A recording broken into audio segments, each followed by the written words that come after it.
E depois de um longo, rigoroso inverno, finalmente o futebol vai voltar no Brasil.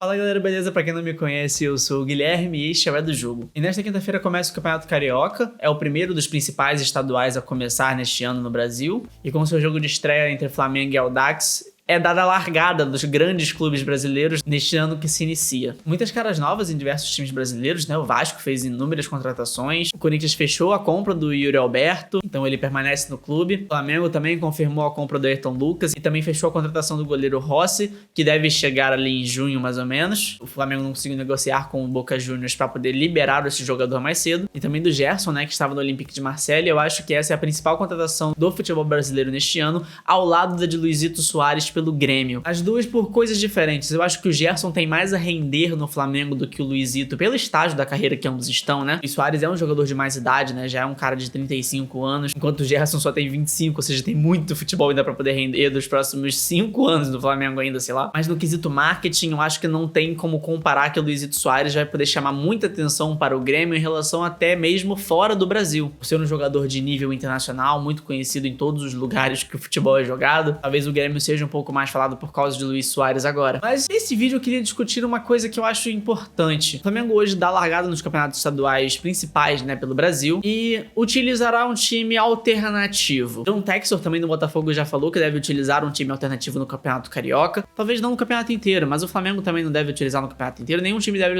utilizar todos os reservas no campeonato inteiro. Mas esse início de campeonato estadual com os times alternativos, né, com times reservas, no caso do Flamengo vão ser praticamente só garotos da base, demonstra algo que há muito tempo é discutido, que é qual que é a irrelevância dos campeonatos estaduais hoje em dia, 2023. Eu entendo os times de menor expressão, como no caso do Campeonato Carioca, o Audax, a Cabo Friense, o Boa Vista, ou então em São Paulo temos outros times como o Mirassol, Novo Horizontino e outros em outros estaduais do Brasil, né, como aquele Athletic Clube, né, que foi ano passado em Minas Gerais. Ele ficou bem conhecido por ter alguns jogadores mais veteranos e com um pouco mais de nome, né, no futebol. Que esses times basicamente a gente só ouve falar durante os campeonatos estaduais. E pra eles é importante que eles continuem, né, em algum tipo de relevância, mas eu acho que os campeonatos estaduais já passou da hora de serem no mínimo reformulados. Ocupando 16 datas no calendário, como é o campeonato hoje em dia, é muito tempo num campeonato de nível técnico tão fraco. Pensa comigo o seguinte, se o Campeonato Brasileiro começasse agora em fevereiro, os times todos teriam um mês basicamente de pré-temporada,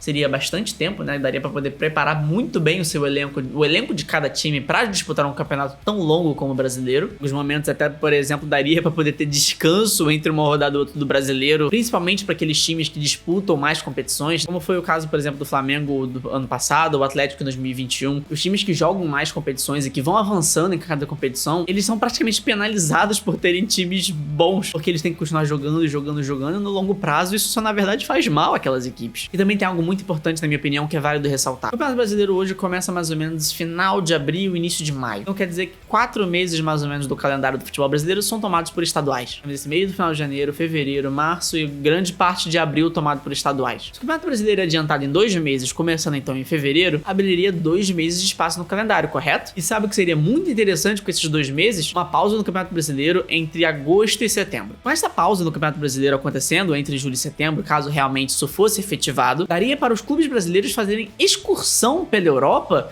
para com isso até ajudar os nomes das equipes brasileiras a serem mais conhecidas. Além de Mundial de Clubes, quando foi a última vez que um grande clube brasileiro enfrentou um grande clube europeu? Nem quando os times brasileiros estavam jogando a Florida Cup, jogavam contra grandes equipes. As equipes que iam, né, para a Florida Cup era a Eintracht Frankfurt, era Stuttgart, eram várias equipes de menor calibre. O maior que eu me lembro que foi a uma Florida Cup foi o Ajax. Ainda assim, nunca jogava com o time principal, era sempre só uns jogadores ou outros assim, só para poder manter o time em forma. Com essa pausa entre mais ou menos agosto e setembro, daria para os clubes brasileiros participarem da pré-temporada dos clubes europeus. E com isso fazer, sei lá, mini torneios, né, entre clubes brasileiros e europeus, como, sei lá, dar um exemplo aqui. Imagina, por exemplo, se tivesse um campeonato assim, mesmo que fosse para os times europeus pré-temporada, entre Boca Juniors, Palmeiras, Bayern de Munique e Liverpool. O Boca e o Palmeiras vêm para a Europa, jogam aqui um campeonato rápido entre eles e eles têm a oportunidade de mostrar a essas torcidas de grandes equipes europeias também as suas camisas, também as suas forças, que também daria um retorno financeiro gigante a essas equipes. Eu acho que essa pausa mais ou menos ali entre agosto e setembro faria muito bem às equipes brasileiras, justamente para poder ter esses confrontos também com times europeus. Em momentos de pré-temporada aqui da Europa, eles jogam, né, campeonatos entre eles de pré-temporada. Vários desses campeonatos dá pra imaginar um clube brasileiro chegando, né, disputando esses campeonatos, mesmo que não seja assim muito valioso no estilo de título, mas cara, dá pra você fazer um nome. Vai sair uma foto lá no perfil do Bayern de Munique, Palmeiras. As pessoas vão acompanhar o jogo, vão ver a camisa do Palmeiras, vão conhecer o Palmeiras. Eu tô usando aqui o Palmeiras como exemplo, mas dá pra ser qualquer um.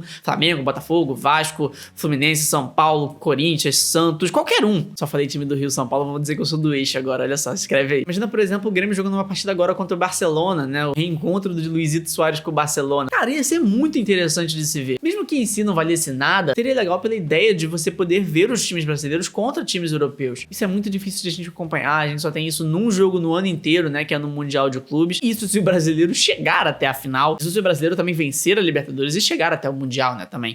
E quando chega lá, ainda tem que enfrentar na semifinal e ainda corre risco de também não enfrentar o europeu quando estiver por lá. Então essa pausa de mais ou menos um mês faria muita diferença pro time brasileiro e valeria muito a pena ser algo implementado no calendário. Ah, Guilherme, então quer dizer que você é a favor da extensão dos campeonatos estaduais? Não, dá pra se encaixar os estaduais, mas de outra forma. Fazer nesse início do ano um campeonato regional entre os pequenos times, né, os times de menor porte. Depois que acontece esse regional no início do ano, 4 times se classificam e vão jogar contra os times que estão em, por exemplo, primeira divisão do Campeonato Brasileiro ou segunda divisão do Campeonato Brasileiro. Esses 4 times agora teriam a oportunidade de enfrentar as grandes equipes. Ok, mas aí como é que você encaixa isso no calendário? Durante o Campeonato Brasileiro existem, preparem os ouvidos em 3, 2, 1, 10 datas FIFA. 10 paradas para a data FIFA. É muito jogo de seleção, gente, pelo amor de Deus, é inconcebível isso na minha cabeça. Nessas datas FIFA paralisaria-se o Campeonato Brasileiro e nessas datas onde o Campeonato Brasileiro estivesse parado, jogaria-se os campeonatos estaduais. Só aí você já encontra 10 datas para o Campeonato Estadual para os times grandes e beleza, acabou, é isso aí. Ah, mas e se um time grande foi eliminado? Foi eliminado, fazer o quê? Paciência. Ah, mas se um time grande tiver algum jogador convocado, não vai poder disputar esses jogos. Eu acho que é muito melhor um time grande estar desfalcado dos seus jogadores no Campeonato Carioca, por exemplo, do que no Campeonato Brasileiro. A outra fórmula que eu vejo isso possivelmente acontecendo seria parecida, mas não exatamente igual. Colocaria-se sim os times mais fortes do futebol brasileiro para poder disputar os campeonatos estaduais mais à frente, mas aproveitaria-se, por exemplo, justamente essa pausa que aconteceria no meio do ano e aí não se utilizariam os jogadores principais, né, dos campeonatos estaduais, que acaba, na verdade, acarretando no mesmo calendário que temos hoje, o que, na verdade, então não faria nenhuma diferença. Eu gosto muito mais da primeira proposta. Então, sim, o futebol vai retornar, e isso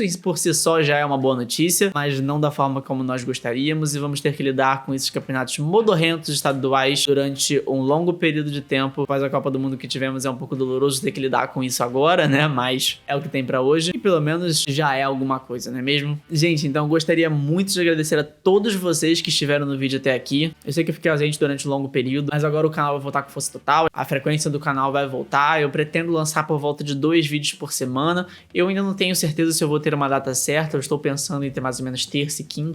Terça para poder comentar sobre a rodada do final de semana e quinta para poder falar sobre a rodada que vai acontecer, ou então que já aconteceu no meio da semana, por exemplo. Então, para poder me ajudar, para poder me incentivar a continuar aqui com força total, eu agradeceria muito se você pudesse deixar o like aqui nesse vídeo, se inscrever aqui no canal É do Jogo, faz toda a diferença a sua inscrição, o seu like, o seu comentário, tudo isso faz uma diferença enorme, e com cada like, cada comentário, cada inscrição, tudo isso vai se tornando o É do Jogo ainda maior, o que traz, né, no futuro mais e mais vídeos com o tempo, e eu agradeço muito a vocês todos por estarem comigo nessa jornada. Muito obrigado a todos vocês que ficaram comigo até aqui, um grande abraço e até a próxima.